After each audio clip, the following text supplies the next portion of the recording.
have been given to us. Am I right about it? But not just the privilege, as the topic suggests on this morning. Amen. We need to recognize that there is a life signature that's supposed to be publicly demonstrated because of who we are. We've been delivered from darkness. The life signature of the spirit signature of our lives should not be the way it used to be. If God had brought you out, you're supposed to be living how? Like you've been delivered from that God brought you out of. And so that's the main point that he's making here in verse 27. For the word conversation is an old word that refers to manner of life. In newer translations it says, amen, manner of life. This is the old King James Version. Amen. It speaks concerning the walk of the individual now that you have been made a citizen of heaven. God help us on today. Because these days and times we're so concerned about wanting to identify, amen, with the fallen sphere from which God brought us out.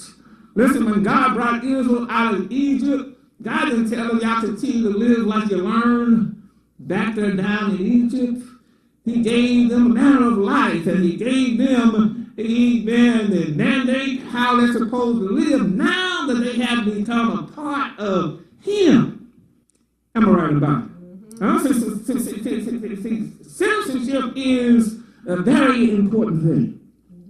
Amen. And to be saved should be very important even in our mind as well, because it's that way in the eyes of God.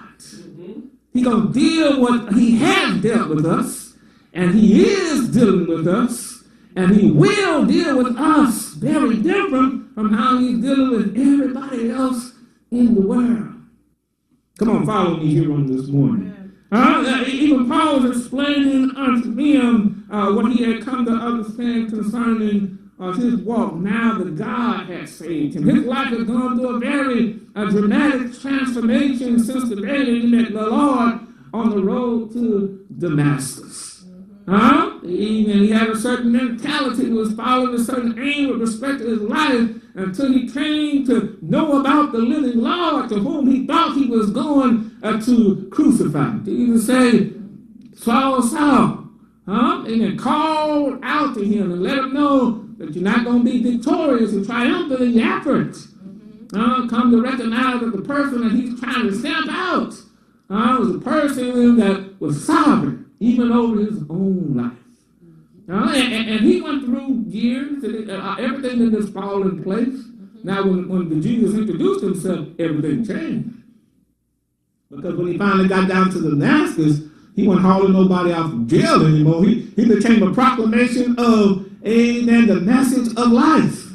Until the folk came to recognize, wait a minute, you're supposed to come down here to put these people in jail.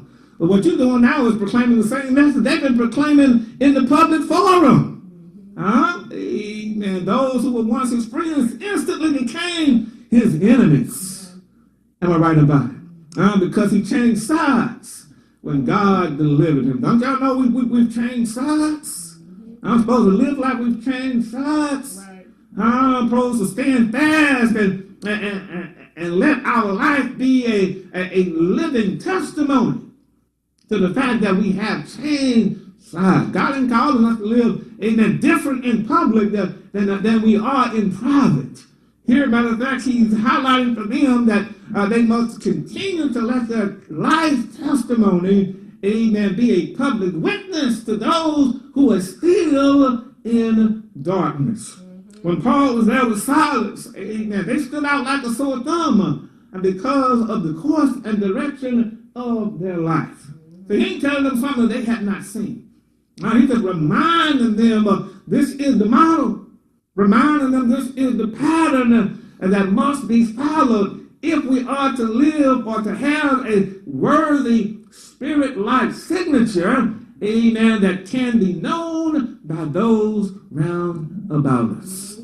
Now, of course, he's saying here that the standard of that signature is the gospel of Christ. Listen what he says. Only let your conversation be as becometh the gospel of Christ. In other words, you are required and you ought to strive and to aspire to intentionally direct your life and order your life. Everything that you do, everywhere that you go, everything that pertains to your life should radiate out the fact that you have been converted by the gospel.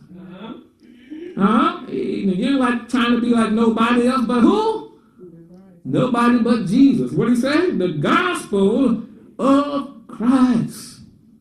Amen. That gospel demands not only transformation of the heart from an eternal standpoint, but also puts and imposes upon us a charge to live it out.